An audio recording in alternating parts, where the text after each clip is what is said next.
اللہ الرحمن الرحیم السلام علیکم ورحمۃ وبرکاتہ۔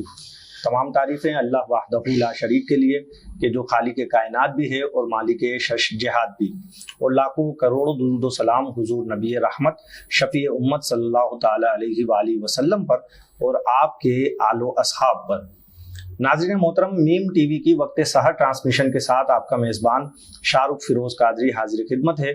سال ہے 1442 ہجری، جبکہ آج کینیڈا کے مسلمان اپنے 25ویں روزے کی سحری کر رہے ہیں۔ ناظرین محترم، مطالعہ سیرت کیوں ضروری ہے؟ حضور نبی کریم صلی اللہ تعالی علیہ وآلہ وسلم کی سیرت مبارکہ کو اتنے وسیع پیمانے پر مرتب کیا گیا اور شائع کیا جاتا ہے، اور حضور نبی کریم صلی اللہ تعالی علیہ وآلہ وسلم کے اوصاف بیان کیے جاتے ہیں۔ علماء دین نے مختلف کتابیں تصنیف فرمائیں، تحریر فرمائیں، اور ان کتابوں میں حضور نبی کریم صلی اللہ تعالی علیہ وآلہ وسلم کی شان بیان فرمائی۔ ناظرین محترم، ایسا کیوں ہے کہ بقول شاعر زندگیاں ختم ہوئیں اور قلم ٹوٹ گئے، تیرے اوصاف کا ایک باب بھی پورا نہ ہوا؟ تو حضور نبی کریم صلی اللہ تعالی علیہ وآلہ وسلم کی سیرت میں ایسی کیا وسعت ہے، اور حضور نبی کریم صلی اللہ تعالی علیہ وآلہ وسلم کی سیرت کو اتنے بڑے پیمانے پر کیوں مرتب کیا جاتا ہے اور مطالعہ کرنے کا کیوں لوگوں کو درس دیا جاتا ہے؟ تو اسی عنوان پر گفتگو کرنے کے لیے ہمارے ساتھ موجود ہیں ممتاز عالم دین حضرت علامہ مولانا حافظ احمد صاحب، جو کہ مجلہ مخزن علم کراچی کے نائب مدیر ہیں، اور جو ہے اپنی آرٹیکلز اور مضامین میں بھی جو ہے مختلف اصلاحی عنوانات پر تحریریں لکھتے رہتے ہیں، جبکہ مختلف ٹی وی پروگرامز میں بھی آپ نے انہیں دیکھا ہوگا۔ ہمارے میم ٹی وی پر بھی ماضی میں کچھ پروگرامز میں آپ نے حضرت کو ملاحظہ فرمایا۔ ناظرین محترم، آئیے گفتگو کا آغاز کرتے ہیں اور اپنے عنوان کی طرف چلتے ہیں کہ مطالعہ سیرت کیوں ضروری ہے۔ آئیے گفتگو کا آغاز کرتے ہیں۔ السلام علیکم اللہ وسلم۔ وعلیکم السلام ورحمۃ اللہ وبرکاتہ۔ خیریت سے حضور؟ الحمدللہ رب العالمین علی کل حال۔ حضرت، سیرت کی تعریف کیا ہے؟ سیرت کیا ہے اور اس کا دائرہ کار کیا ہے؟ اس کے دائرہ کار میں کیا کیا چیزیں شامل ہیں؟ بسم اللہ الرحمن الرحیم۔ اللہم صلی وسلم وبارک علی سیدنا و مولانا محمد و آلہ وبارک وسلم وصلو علیہ۔ سب سے پہلے تو شاہ رخ بھائی، میں آپ کا شکر گزار ہوں، اور میم ٹی وی کینیڈا کی پوری ٹیم کا شکر گزار ہوں کہ انہوں نے آج کی سحر ٹرانسمیشن میں مجھے مدعو کیا اور اتنے خوبصورت عنوان پر مجھے گفتگو کا موقع دیا۔ آتے ہیں سوال کے جواب کی طرف۔ آپ نے سیرت کے بارے میں پوچھا، سیرت کیا ہے، اس کی تعریف کیا ہے، اس کا دائرہ کار کیا ہے؟ تو دیکھیں، ہمارے یہاں جب بھی لفظ سیرت بولا جاتا ہے تو اس سے نبی کریم صلی اللہ علیہ وآلہ وسلم کی سیرت طیبہ، آپ صلی اللہ علیہ وآلہ وسلم کی حیات طیبہ مراد ہوتی ہے۔ ٹھیک ہے، ویسے تو عموماً سیرت کا جو مطلب ہے وہ یہی ہے، حیات، بایوگرافی، لیکن جب ہمارے یہاں لفظ سیرت کا استعمال ہوتا ہے تو اس سے عمومی طور پر نبی کریم صلی اللہ علیہ وآلہ وسلم کی حیات طیبہ ہی خاص طور پر سمجھی جاتی ہے۔ اب سیرت میں کیا کیا چیزیں شامل ہے؟ تو عموماً جو سمجھا جاتا ہے وہ یہ کہ سیرت طیبہ میں نبی کریم صلی اللہ علیہ وآلہ وسلم کے تمام واقعات جو ہے وہ درج کیے گئے ہیں، یعنی آپ کی ولادت سے لے کر آپ کے وصال تک کے تمام واقعات کو ذکر کرنے کا نام جو ہے یہ سیرت ہے۔ اور ابتدا میں جب علم سیرت کو مدون کیا گیا اور اس کو لکھا گیا تو اس کی ترتیب بھی کچھ اسی انداز کی تھی کہ اولاً جو ہے نبی کریم صلی اللہ علیہ وآلہ وسلم کے نسب پر بحث کی جاتی، اور پھر آپ صلی اللہ علیہ وآلہ وسلم کی زندگی کے اہم واقعات کو ذکر کیا جاتا، اور بالخصوص ان واقعات کو ذکر کیا جاتا جن کا قرآن پاک سے کوئی نہ کوئی لنک ہے۔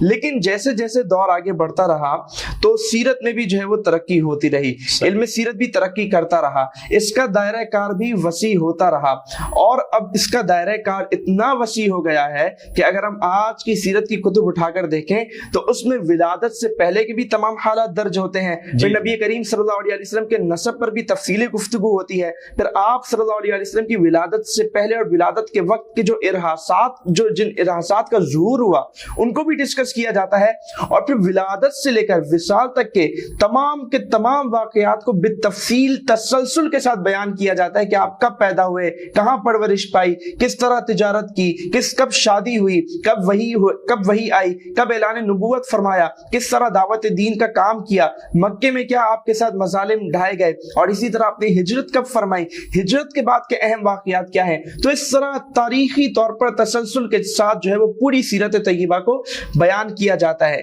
لیکن اس کے ساتھ ساتھ اب اور بھی کئی چیزیں سیرت کی کتابوں میں شامل ہو گئی ہیں، یعنی جس طرح آپ صلی اللہ علیہ وآلہ وسلم کی حیات طیبہ طیبہ پر سیرت کی کتابوں میں بحث کی جاتی ہے، بالکل اسی طرح اب جو ہے آپ کے معجزات پر بھی بحث کی جاتی ہے، خاص طور پر آپ کے غزوات پر خاص طور پر بحث کی جاتی ہے، اسی طرح آپ کے شمائل پر خاص طور پر بحث کی جاتی ہے، آپ کے خصائص پر خاص طور پر بحث کی جاتی ہے۔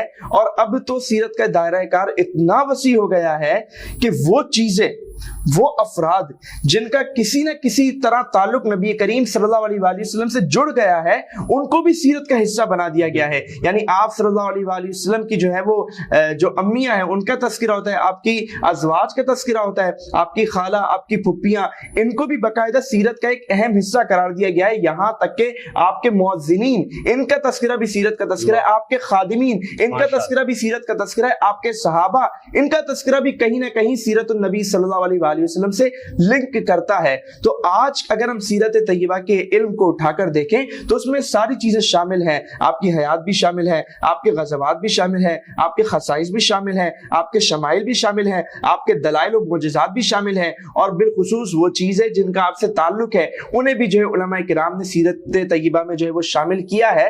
تو اس طرح جو ہے اب جو اگر ہم سیرت کی کتابیں اٹھاتے ہیں، سیرت کو دیکھتے ہیں، تو اب جو ہے سیرت کا مفہوم اتنا وسیع ہو گیا ہے۔ تو یہ جو ہے سیرت کے دائرہ کار میں یہ تمام کی تمام چیزیں جو ہے وہ شامل ہوتی ہیں۔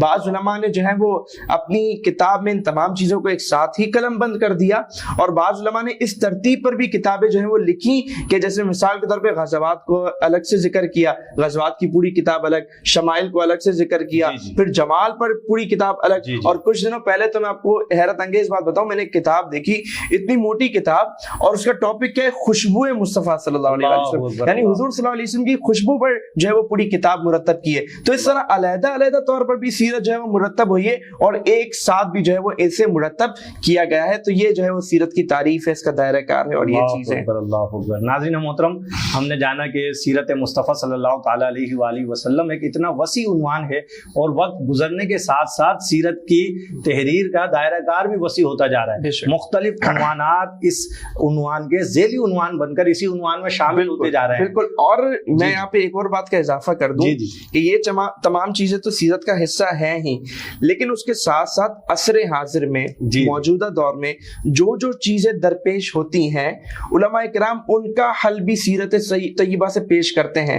تو یوں موجودہ دور کی، عصر حاضر کی بھی تمام چیزیں جو ہے وہ لنک کرتی جاتی ہیں، اور مسلمان اس کی روشنی میں سیرت سے جو ہے وہ رہنمائی حاصل کرتے رہتے ہیں۔ تو یہ بھی سیرت کا حصہ بن جاتی ہیں چیزیں کہ حضور صلی اللہ علیہ وسلم کی جو ہے وہ موجودہ دور کے حوالے سے بھی جو ہے وہ تعلیمات ہے اور رہنمائی ہے۔ اللہ اکبر، اللہ اکبر۔ ناظرین محترم، حضور نبی کریم صلی اللہ تعالیٰ علیہ وآلہ وسلم کی سیرت مبارکہ کا مطالعہ صرف یہی نہیں کہ حضور نبی کریم صلی اللہ علیہ وسلم کے دور کے حالات کا ہم جائزہ لیتے ہیں اور اس دور کے حالات کو پڑھتے ہیں اور مطالعہ و مشاہدہ کرتے ہیں، لیکن آج کے دور میں بھی حضور نبی کریم صلی اللہ تعالیٰ علیہ وآلہ وسلم کی سیرت مبارکہ سے ایسے عنوانات اخذ کیے جاتے ہیں اور ایسے مسائل کے حل نکالے جاتے ہیں کہ موجودہ دور کے حالات میں جب مسلمانان عالم کسی مسئلے میں پھنستے ہیں تو پھر رہنمائی کے لیے حضور نبی کریم صلی اللہ تعالیٰ علیہ وآلہ وسلم کی سیرت اور تعلیمات ہی موجود ہوتی ہیں۔ اور جیسا کہ علامہ صاحب نے ارشاد فرمایا کہ ایک ضخیم کتاب صرف خوشبو مصطفیٰ صلی اللہ تعالیٰ علیہ وآلہ وسلم پر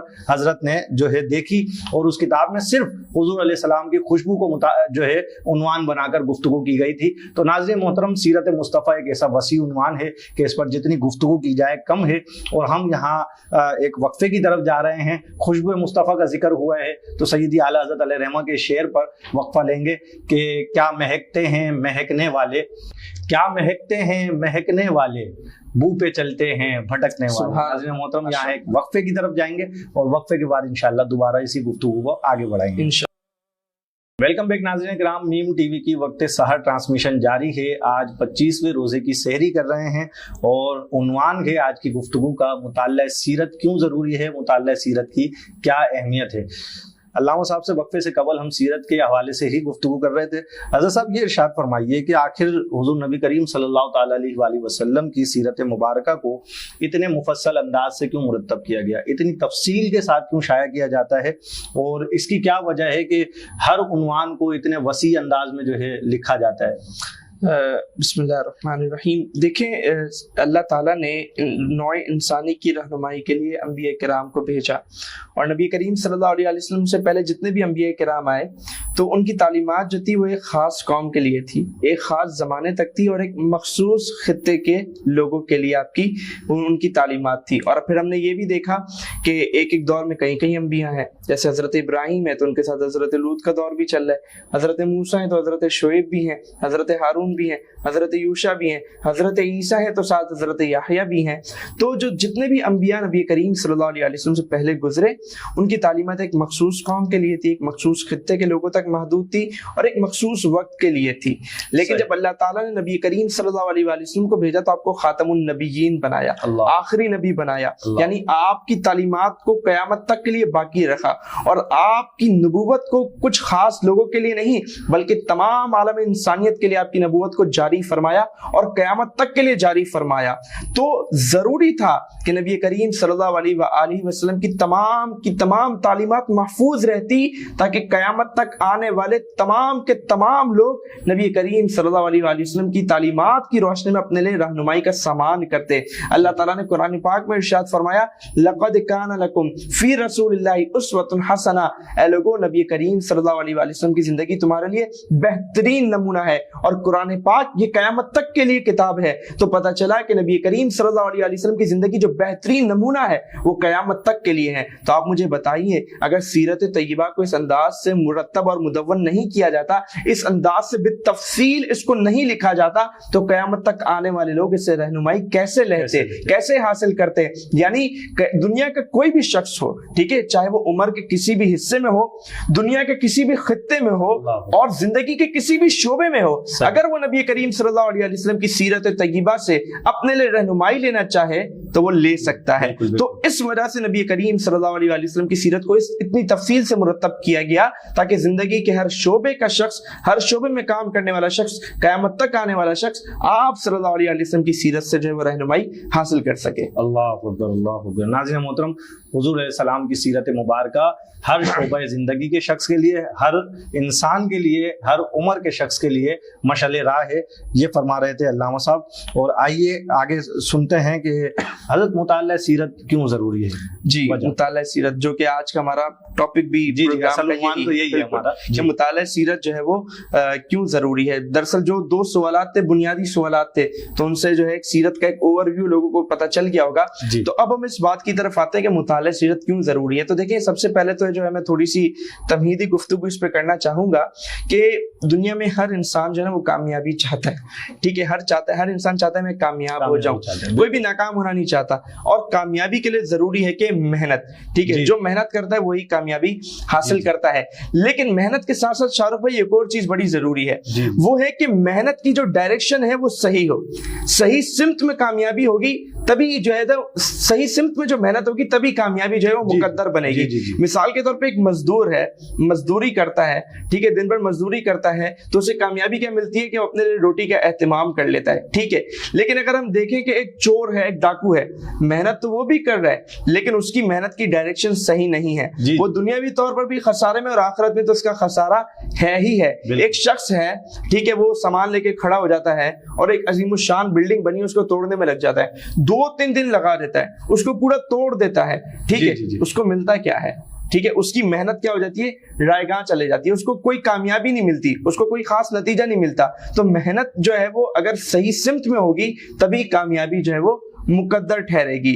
اب اللہ تعالیٰ نے جو ہے وہ انسانوں کی رہنمائی کے لیے, کیونکہ انسانوں کو بھی کامیابی چاہیے دنیا میں بھی آخرت میں بھی, تو اس کے لیے اللہ تعالیٰ نے جو ہے وہ پیرامیٹر کیا رکھا, دائرہ کار کیا رکھا. اللہ تعالیٰ نے فرمایا جو رسول کی اطاعت کرے گا, جو اللہ کی اطاعت کرے گا, من یطع اللہ ورسولہ فقد فاز فوزا عظیما, کہ اے لوگو اگر تم اللہ کی اطاعت کرتے ہو, رسول کی اطاعت کرتے ہو, تو ہی تم عظیم کامیابی سے ہمکنار ہوگے. تو پتہ کیا چلا, اللہ تعالیٰ نے قرآن پاک میں واضح فرما دیا کہ جب تم اپنی زندگی میں کامیابی کی تلاش کرنے لگو تو تمہیں ادھر ادھر بھٹکنے کی ضرورت نہیں ہے, تمہیں اپنی زندگی کا سرمایہ نت نئے تجربات میں ضائع کرنے کی ضرورت ضرورت نہیں ہے، بلکہ سفینے کی طرف دیکھ، نہ ساحل کی طرف دیکھ، جب چوٹ لگے دل کو تو مدینے کی طرف دیکھ۔ تو اللہ تعالیٰ نے پہلے سے ہی اصول بتا دیا کہ تمہیں کامیابی اگر چاہیے اور عظیم کامیابی چاہیے، دنیا و آخرت دونوں جہانوں میں کامیابی چاہیے، تو اس کے لیے طریقہ کار کیا ہے؟ اللہ اور اس کے رسول کی اطاعت کرو۔ اور رسول کی اطاعت کیسے ہوگی؟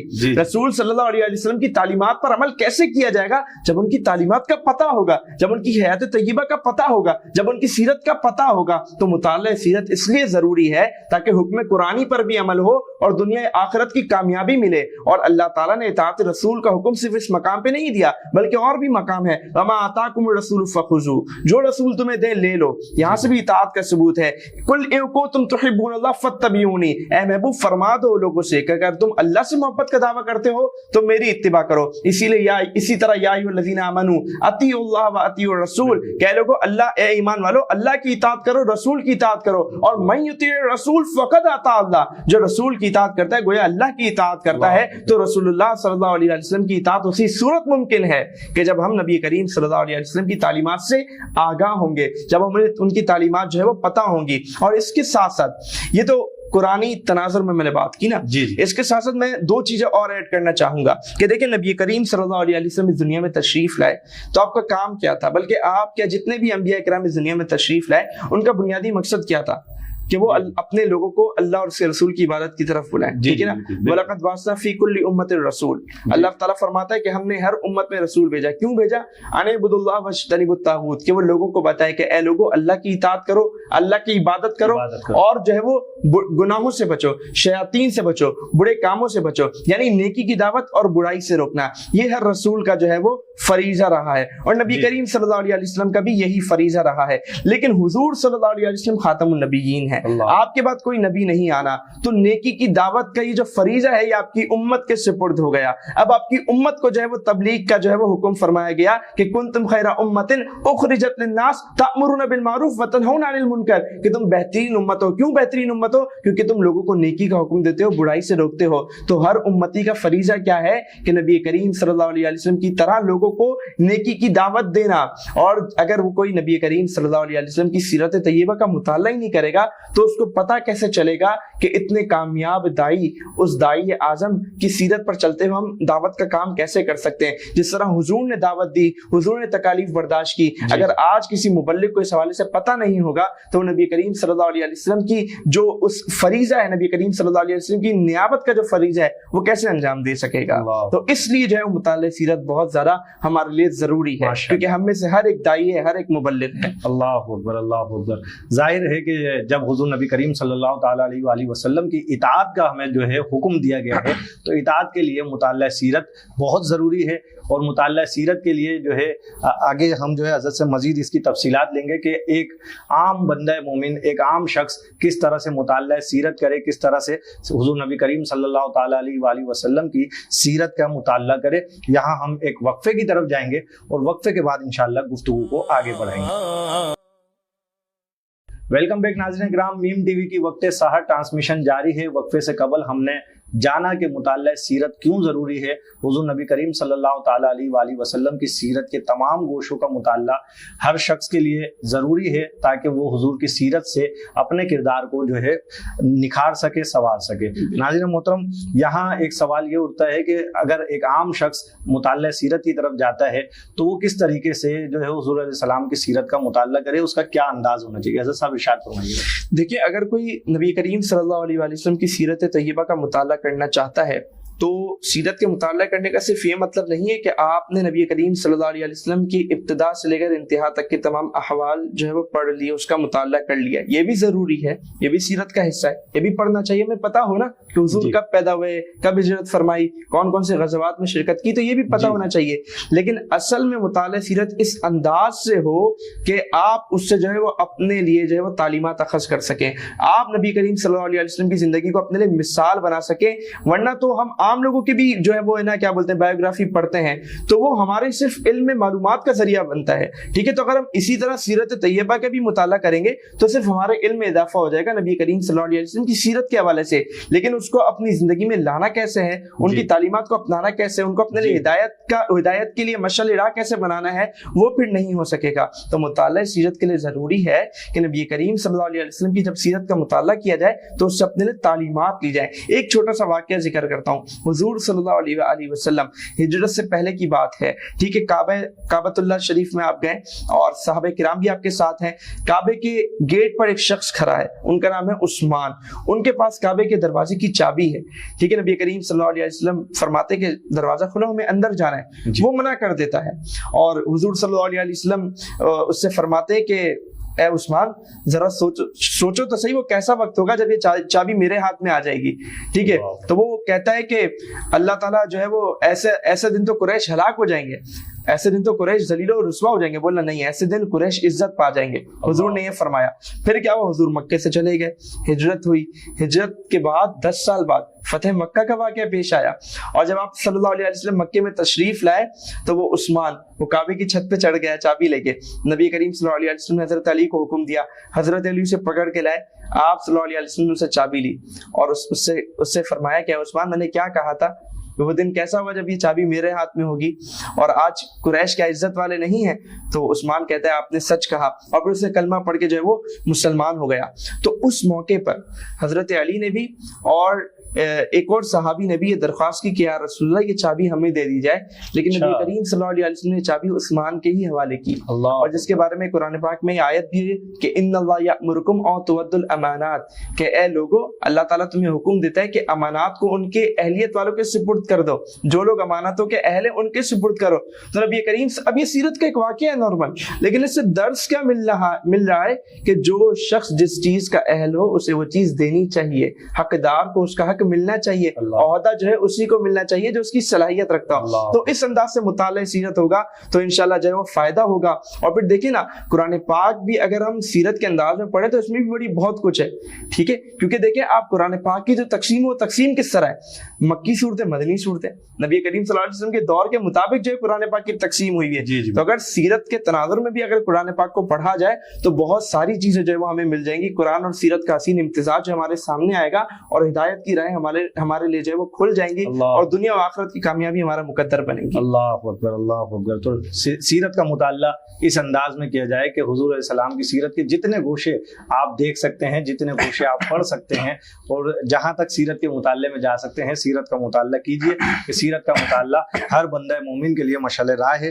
حضرت جب آپ سیرت مطالعہ کا جو ہے ہماری آڈینس کو جو ہے مشورہ دیتے ہیں تو ایسے میں پھر کون سی کتابیں پڑھنی چاہیے سیرت مصطفیٰ صلی اللہ علیہ وسلم کے عنوان سے, وہ کون سی کتابیں ہیں کہ جن کو ایک عام جو ہے پڑھنے والا پڑھے تو استفادہ کر سکے؟ میں بالکل اسٹیپ بائی اسٹیپ اور شارٹلی جو ہے وہ کتابوں کے نام آپ کو بتا دیتا ہوں. دیکھیں نبی کریم صلی اللہ علیہ وسلم کی سیرت کا اگر مطالعہ کرنا چاہیں نا تو سب سے پہلی کتاب اور بنیادی کتاب ہے قرآن مجید. قرآن پاک پڑھیں. قرآن پاک میں جو ہے وہ نبی کریم صلی اللہ علیہ وسلم کی سیرت ہی ہے, آپ کی شان و عظمت ہی ہے, آپ کے حسن و جمال کا ہی تذکرہ ہے, آپ کے جو ہے وہ دیگر عادت و اطوار کا تذکرہ ہے. حضرت عائشہ سے پوچھا گیا نا کہ ہمیں نبی کریم صلی اللہ علیہ وسلم کے اخلاق کے بارے میں بتائیں, تو آپ نے کیا فرمایا کہ تم نے قرآن نہیں پڑھا, جو قرآن ہے وہی حضور کے اخلاق ہیں. تو قرآن نبی کریم صلی اللہ علیہ وسلم قرآن کی عملی تفسیر ہے. تو اگر سیرت کا مطالعہ کرنا چاہتے تو ابتدائی طور پر بنیادی طور پر قرآن پاک کا مطالعہ بھی بہت ضروری ہے. اب اگر دیگر کتابوں کی میں بات کروں اور موجودہ زمانے کے لحاظ سے اگر بچے سیرت پڑھنا چاہتے ہیں تو ایک بڑی بہترین کتاب ہے ڈاکٹر اسماعیل بدایونی صاحب کی سنہری سیرت, اس کو مطالعے میں لائیں. وہ 2 جلدوں میں ہے, بڑی شارٹ ہے, بہت زیادہ کوئی طویل نہیں ہے. تو اس سے انشاءاللہ بچوں کو ایک بہت اچھا جو ہے وہ سیرت کے حوالے سے اوور ویو مل جائے گا. اس کے علاوہ اگر کوئی شخص سیرت نبی صلی اللہ علیہ وسلم پڑھنا چاہے, اور جیسے میں نے ابتدا میں بیان کیا نا کہ سیرت میں کیا کیا چیزیں شامل ہے, ان سب کو اگر وہ ایک ہی نظر میں دیکھنا چاہے, یعنی تمام سیرت کو بھی دیکھنا چاہے, تمام حالات و واقعات کو بھی دیکھنا چاہے, غزوات کا بیان بھی دیکھنا چاہے, معجزات بھی دیکھنا چاہے, خصائص و شمائل بھی دیکھنا چاہے, حضور سے صلی اللہ علیہ وسلم سے جن چیزوں کا تعلق ہے ان چیزوں کے بارے میں بھی پڑھنا چاہے, تو اس حوالے سے ایک بہترین کتاب ہے, وہ ہے حضرت علامہ مولانا عبد المصطفیٰ اعظمی رحمہ اللہ کی سیرت مصطفیٰ. اس کو پڑھ لیجئے. وہ کتاب بڑی ایزیلی اویلیبل ہے, دعوت اسلامی کی ویب سائٹ سے اسے آپ ڈاؤن لوڈ بھی کر سکتے ہیں, بہت ایزیلی مل جاتی ہے. اسی طرح اگر کوئی طویل پڑھنا چاہے, بالتفصیل پڑھنا چاہے, تو اس کے لیے مدارج النبوت شیخ محقق شاہ عبدالحق محدث دہلوی علیہ رحمہ کی 3 جلدوں میں بہت تفصیل سے آپ نے سیرت کے ہر گوشے پر کلام کیا ہے. اور اگر اسی طرح اگر کوئی بندہ تھوڑا ایڈوانس لیول پہ پڑھنا چاہے تو اس کے لیے پیر کرم شاہ صاحب کی ہے ضیاء النبی کی پہلی جلد جو ہے, وہ اتنی موٹی جلد, پہلی جلد, وہ صرف اس پر ہے کہ نبی کریم صلی اللہ علیہ وسلم کی ولادت سے پہلے پورے عالم میں تباہی جو ہے وہ کس طرح پھیلی ہوئی تھی. پہلی جلد صرف اس پہ ہے. پھر دوسری, تیسری اور چوتھی جلد جو ہے وہ حضور صلی اللہ علیہ وسلم کی سیرت پہ ہے.